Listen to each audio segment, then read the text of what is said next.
గురివింద పూసలకి క్రింద నలుపు తెలియదు అన్న చందాన జగ్గంపేట టీడీపీ నాయకుల ప్రవర్తన ఉందని వైఎస్ఆర్ కాంగ్రెస్ పార్టీ జిల్లా అధికార ప్రతినిధి కరటూరి శ్రీనివాస్ అన్నారు.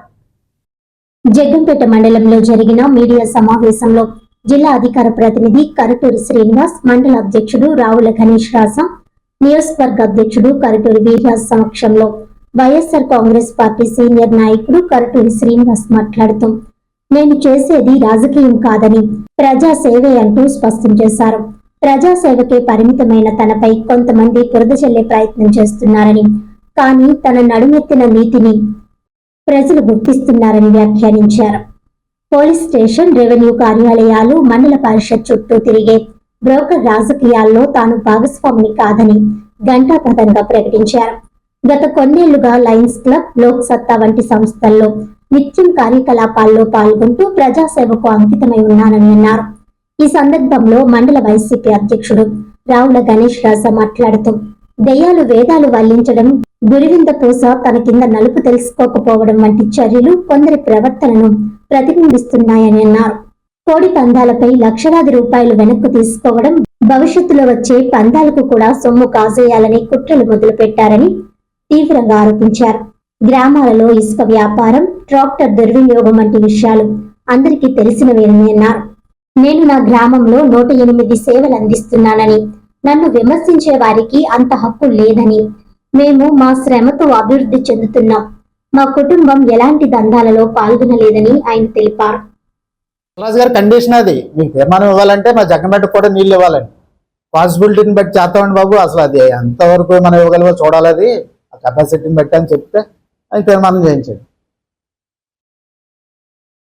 అలాంటి దాన్ని రీసెంట్గా 20 సంవత్సరాల నుంచి నన్ను కరెంటు బిల్లు ఎందుకు అడగలేదు? 20 years నుంచి కరెంటు బిల్లు ఎవరు అడగలేదు. ఇప్పటికీ నాకు నోటీస్ రాలేదు, కట్టమని అడగలేదు, కట్టాలని చెప్పలేదు.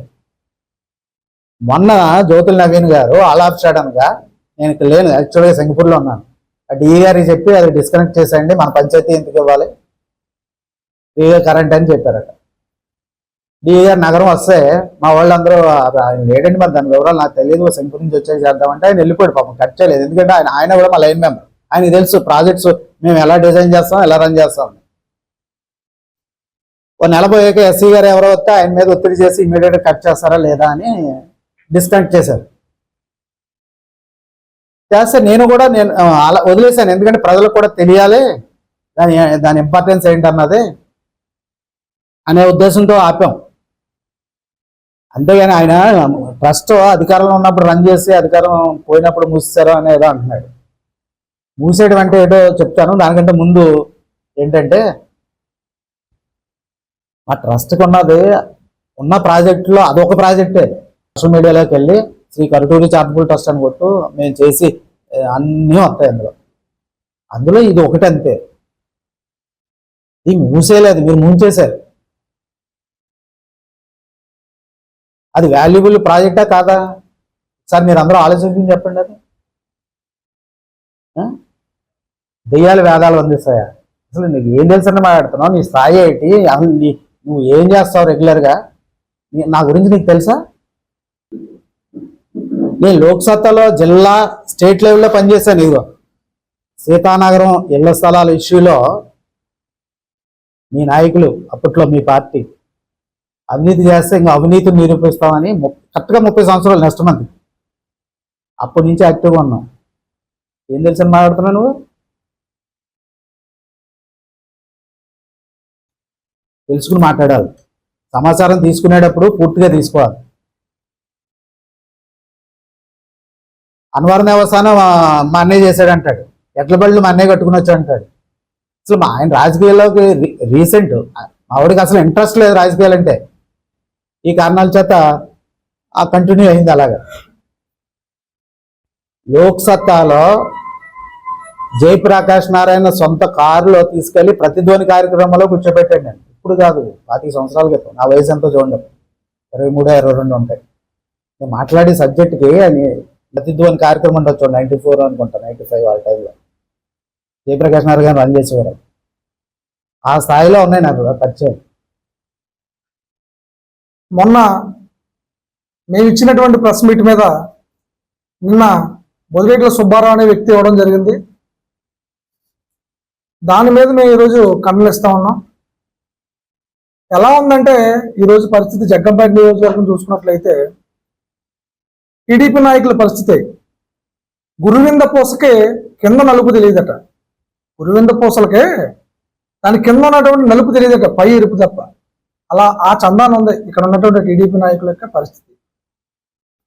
నిన్న ప్రెస్ మీట్లో తను మాట్లాడుతూ స్థాయిల గురించి మాట్లాడుతూ ఉన్నాడు. ఇప్పటికీ మేము కట్టుబడే ఉన్నాం, అది నీ స్థాయి కాదు, నువ్వు విమర్శించేంత స్థాయి కాదు అని మేము మళ్ళా ముక్తకంఠంగా చెప్తా ఉన్నాం. ఎందుకంటే ఆ స్థాయిని గుర్తెరిగే నువ్వు మాట్లాడాలని మేము మళ్ళా చెప్తా ఉన్నాం. నీ నోటికి ఏదో వచ్చింది కదా, 4 మైకులు ఉన్నాయి కదా అని చెప్పి నీ ఇష్టం వచ్చినట్టు మాట్లాడకు. నీ గ్రామం గుండా వెళ్తున్న లారీల దగ్గర నువ్వు డబ్బులు వసూలు చేస్తూ ఉంటావు. అది వాస్తవా కాదా? నీకు అనుసంధానంలోనే నువ్వు అనుకున్నట్టుగానే దందాన్ని నిర్వహిస్తూ ఉంటావు. ఇల్లీగల్ దందాలన్నీ కూడా నీ దగ్గర ఉంటాయి. ఇకపోతే సాంప్రదాయ క్రీడ కోడి పందాలంటే మేము సాంప్రదాయంగా చేస్తూ ఉన్నాము. సాంప్రదాయం అంటే ఏంటండి? పండగ నాడు సాంప్రదాయంగా 1 గంట అరగంట చేస్తారు. 15 లక్షల రూపాయలకి నువ్వు కోడి పందాలు బరిని అమ్మడం జరిగింది. అవునా కాదా? ఇది వాస్తవా కాదా? ఒక గుండాట కోడి పందాల పేరు చెప్పి గుండాట బల్లల దగ్గర ఒక్కొక్క బల్ల దగ్గర 5 లక్షలు వసూలు చేశావు. వాళ్ళ 3 బల్లలు పెట్టావు. 3, 5, 15 లక్షలు వసూలు చేసావు. అది అవునా కాదా? అదొక 15, అదొక 15. మళ్ళా రానున్న పండగకి అప్పుడే నువ్వు బేరసారాలు కుదుర్చుకుంటా ఉన్నావు, అప్పుడే ఒప్పందాలు కుదుర్చుకుంటా ఉన్నావు. ఈ డొక్కాట్లకు సంబంధించి, ఈ గుడ్డాట్లకు సంబంధించి, ఈ కోడి పందాలకు సంబంధించి. అప్పుడే ఇసుక ఇప్పుడు ఆల్రెడీ ఫ్రీ ఇసుక పేరు 24,000, 25,000 అమ్ముతున్నారు. అది మరి ఫ్రీ ఇసుక అంటారు దాన్ని? మీడియా ముఖంగా నేను ప్రశ్నిస్తా ఉన్నాను. అది ఫ్రీ ఇసుక